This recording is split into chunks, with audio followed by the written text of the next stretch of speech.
দেখুন বন্ধুরা, একদম ইউনিক নতুন পদ্ধতিতে যে ফুলকপি রান্না করেছি, ফুলকপি আঁচ আয়রা মাছ দিয়ে। তো দেখুন, আসুন দেখে নিই আমি কীভাবে রান্না করেছি। দেখুন কি সুন্দর লাগছে বন্ধুরা। নমস্কার বন্ধুরা, উত্তরা কিচেনে সবাইকে স্বাগত। নতুন বন্ধু পুরান বন্ধু সবার প্রতি রইল আমার অনেক অনেক ভালোবাসা। আজকে আমি নিয়ে এসেছি এই দেখুন ফুলকপি আলু আর মাছ দিয়ে আজকে দারুণ স্বাদে রান্না করব। দেখুন আমি কীভাবে রান্না করি। প্রথমে গ্যাসটা জ্বালিয়ে দিলাম,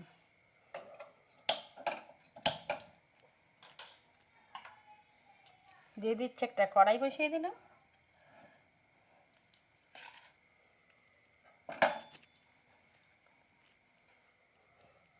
কড়াইটা গরম হয়ে গেছে, জল দিয়ে দিচ্ছি।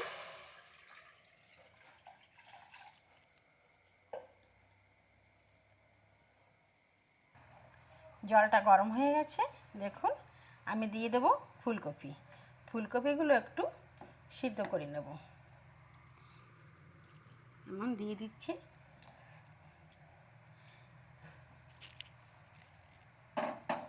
দিয়ে দেবো হালকা লবণ, হাফ চামচ হলুদ গুঁড়ি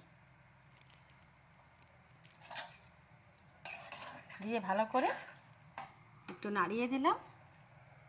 দিয়ে এখন একটু ঢেকে দেবো, একটু ঢেকে দিচ্ছি। চাপাটা তুলে নিচ্ছি। দেখুন একদম সুন্দর সিদ্ধ হয়ে গেছে। এখন আমি তুলে নিচ্ছি একটা পাত্রে।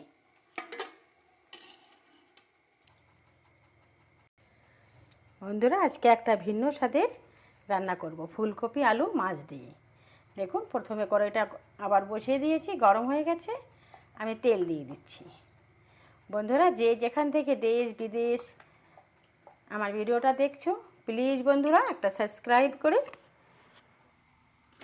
পাশে থাকার অনুরোধ রইল।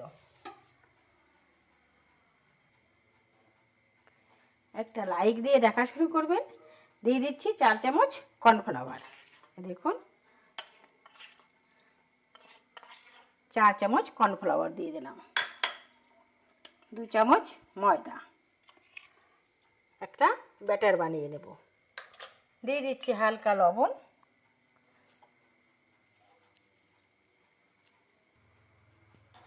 সামান্য একটু হলুদ গুঁড়ি,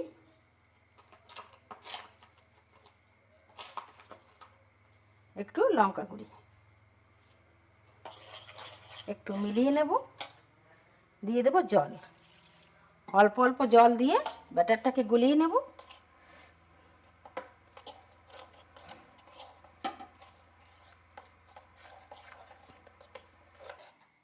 দেখুন সুন্দর একটা পাতলা ব্যাটার বানিয়ে নিয়েছি।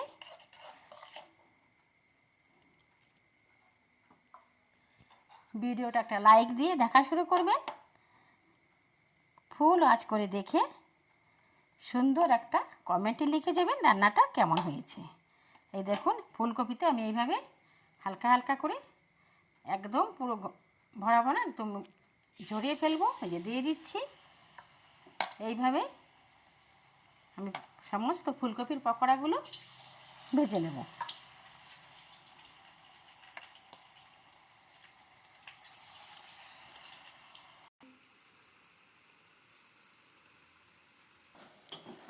দেখুন ফুলকপিগুলো একটু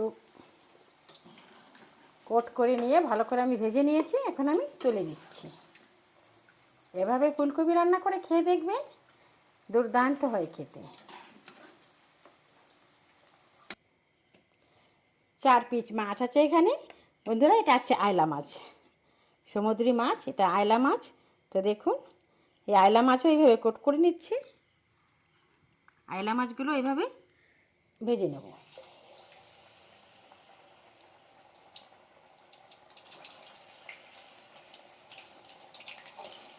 লাইক দিয়ে দেখে ফুল ওয়াচ করে নেবেন। সুন্দর একটা কমেন্ট লিখে। হয়ে গেছে দেখুন, মাছও আমি ভেজে নিয়েছি। এখন তুলে নিচ্ছি। একদম সুন্দর করে ভাজা হয়ে গেছে।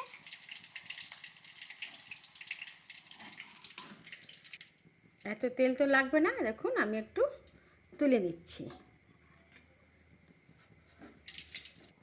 এখন আলু কাটা, দুটো আলু আমি একটু লম্বা লম্বা করে কেটে নিয়েছি, এগুলো একটু ভেজে নেব।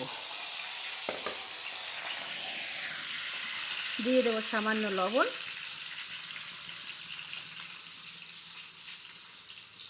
সামান্য একটু হলুদ গুঁড়ো,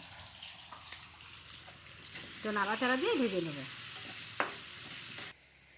আলুও দেখুন আমি লাল করে ভেজে নিয়েছি, সুন্দর।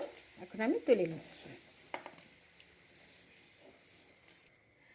আজকে আমি আর কোনো গুঁড়ি মশলা ব্যবহার করব না। দেখুন 1 চামচ ধনিয়া নিয়েছি, 1 চামচ জিরা নিয়েছি, 8-10টা কাজু নিয়েছি, 15-16টা নিয়েছি গোলমরিচ, আদা কুচিয়ে নিয়েছি, তেজপাতা নিয়েছি, 4-5টা কাঁচা লঙ্কা, 6-7টা শুকনো লঙ্কা। এগুলো আমি একটু ভেজে নেব।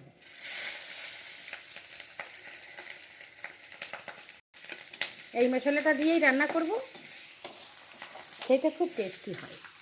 দেখুন আমি কীভাবে বানাই, প্লিজ বন্ধুরা কেউ স্কিপ করে দেখবেন না।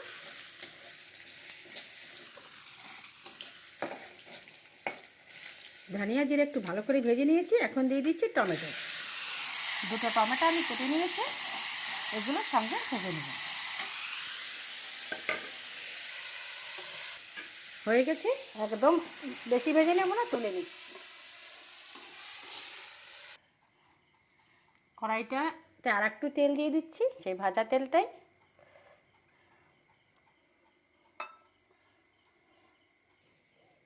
তেলটা গরম হয়ে গেছে, দেখুন ফোড়নে দিয়ে দিচ্ছি 2টো তেজপাতা, 4-5টা লবঙ্গ, 4টে এলাচ, একটা দারচিনি টুকরো, শুকনো লঙ্কা আর গোটা জিরে।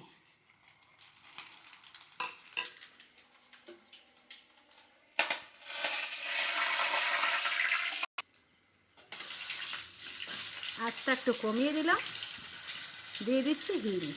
হিংটা দিলে সবজির স্বাদটা দ্বিগুণ বাড়িয়ে দেয়। দেখুন দিয়ে দিলাম। তারপরে যে মশলাটা ভেজে নিয়েছি ওটাকে আজকে বেটে নিয়েছি, এটা সম্পূর্ণ দিয়ে দিলাম। আজকে কোনো গুঁড়ি মশলা দেবো না, আজকে সব বাটা মশলা। যা সুন্দর গন্ধ বেরিয়েছে না, দারুণ। প্লেটটা ধুয়ে একটু জলও দিয়ে দিলাম। এখন মশলাটা একটু ভালো করে কষিয়ে নিই।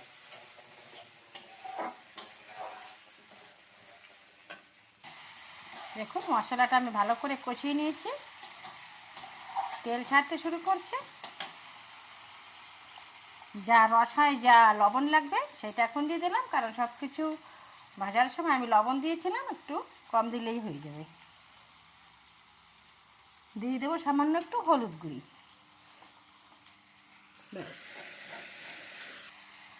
দিয়ে দিচ্ছি আলু,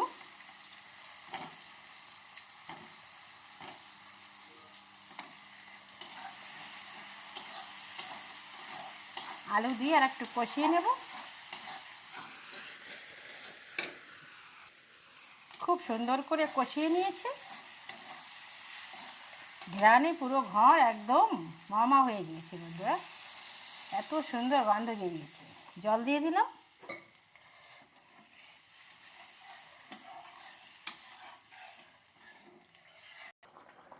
দেখুন ঝোলটা অনেক ফুটে উঠেছে, এই দেখুন আলু একদম গলে গেছে। এই যে এই পর্যায়ে দিয়ে দেবো এই যে মাছগুলো দিয়ে দিলাম। আর ফুলকপি যদি এভাবে কোট করে নিয়ে ভেজে নিয়ে রান্না করা হয়, কোনো ভেঙে যাওয়ার কোনো ভয় নেই, একদম খেতেও দুর্দান্ত হয়। তো ফুলকপিগুলোও দিয়ে দিলাম। এমনি শুধুও খাওয়া যায়, কিন্তু এভাবে রান্না করে খেলেও সেই টেস্টি। তো দেখো সমস্ত ফুলকপি আর মাছ আলু দিয়ে দিয়েছি, আর একটু ফুটিয়ে নেব, গ্রেভিটা একটু কমে যাক। এই দেখুন হয়ে গেছে, গ্রেভিটা অনেক কমে গেছে, একটু ঝোলঝোলি রাখবো, এটা টেনে যাবে। একটু ঠান্ডা হওয়ার পরে দিয়ে দিচ্ছি 4টে কাঁচা লঙ্কা। কাঁচা লঙ্কার একটা দারুণ গন্ধ আসে, তো দিয়ে দিলাম। ধনে পাতা দিয়ে দিচ্ছি। বন্ধুরা আমার এই ফুলকপি রান্নার পদ্ধতি যদি ভালো লাগে প্লিজ বন্ধুরা লাইক করবেন, বেশি বেশি শেয়ার করবেন, সাবস্ক্রাইব করে পাশে থাকার অনুরোধ রইল। 5 মিনিট পরে দেখুন বন্ধুরা ফিরে এসেছি। দেখতে কত সুন্দর লাগছে দেখুন। দারুণ সুন্দর গন্ধ বেরিয়েছে। এভাবে রান্না করে খেয়ে দেখবেন। এই দেখুন কপিগুলো একদম আস্ত রয়েছে, একদম একটা কপিও ভেঙে যায়নি। এখন আমি নামিয়ে নিচ্ছি।